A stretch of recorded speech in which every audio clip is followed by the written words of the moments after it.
तर नमस्कार मित्रांनो, स्वागत आहे माझ्या आजच्या एक नवीन एपिसोडमध्ये. आज मी तुम्हाला सांगणार आहे की 11वी कधी येणार. आणि त्याबरोबर सर्वांनीच पाहिलं असेल की 11वीमध्ये एक नवीन एपिसोडमध्ये आता आपल्याला एक 11वीचा नवीन व्हिडिओ पाहायला भेटला, ज्यामध्ये कांबळे सर आपल्या विद्यार्थ्याला म्हणजेच की सागरला माहिती सांगत होते. कारण की 10वीमध्ये सागर हा फेल झालेला होता आणि सर्वांनाच प्रश्न पडला असेल की 10वी सारखीच आता 11वीचे एपिसोड नेमके येणार आहेत का, असेच व्हिडिओ येत आहेत.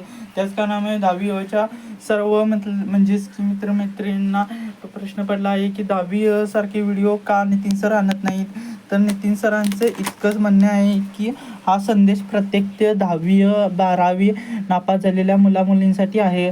खचून जाऊ नका आणि बोर्डाच्या परीक्षे म्हणजेच तुमच्या आयुष्याची परीक्षा नाही, असे नितीन सरांचे म्हणणं आहे. त्याच कारणामुळे नितीन सरांनी हा एक नवीन व्हिडिओ बनवलेला आहे. कारण की नितीन सरांचा इतकेच उद्देश आहे की म्हणजेच की 11वी आणि 10वी आणि त्याचबरोबर 12वीमध्ये जी मुलं फेल होतात त्याच कारणामुळे ते पुढे शिक्षण सोडून कामाला जातात. तर असं न करता त्यांनी पुढे शिक्षण केलं पाहिजे, हे नितीन सरांनी ह्या व्हिडिओमध्ये दाखवून दिलेलं आहे. आणि त्याबरोबर आपल्या सागरला देखील मुलांसाठी हा संदेश बनवलेला आहे. तर हा व्हिडिओ जास्तीत जास्त तुम्ही शेअर करा. आणि त्याबरोबर नितीन सरांनी जो व्हिडिओ बनवलेला आहे, तुमचे काय मत आहे ते देखील कमेंटमध्ये नक्की सांगा.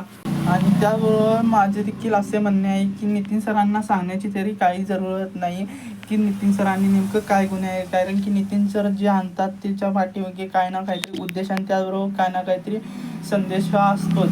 व माझ्या अजून लोकांचे म्हणणं असे आहे की नितीन सरांनी जी आपल्याला वेब सिरीज 11वीची दाखवणार आहे त्याची थोडी लेंथ वाढवावी. कारण की जी नितीन सरांनी दुसरी वेब सिरीज म्हणजे पाऊस ही वेब सिरीज आणलेली आहे, त्यामध्ये 30 मिनिटाची आहे. तशीच ही 11वीची देखील मोठी असावी ही माझी विनंती आहे. 30 मिनिटापर्यंत तरी असावी ही माझी विनंती आहे. तर तुमचे काय मत आहे कमेंट करून नक्की सांगा. आणि त्यावेळी असे व्हिडिओ पाहण्यासाठी 11वीचे अपडेट तर तुम्ही चॅनलवरती नवीन असाल तर चॅनलला सबस्क्राईब केल्याशिवाय जाऊ नका. आणि भेटूया अशाच एक नवीन एपिसोडमध्ये.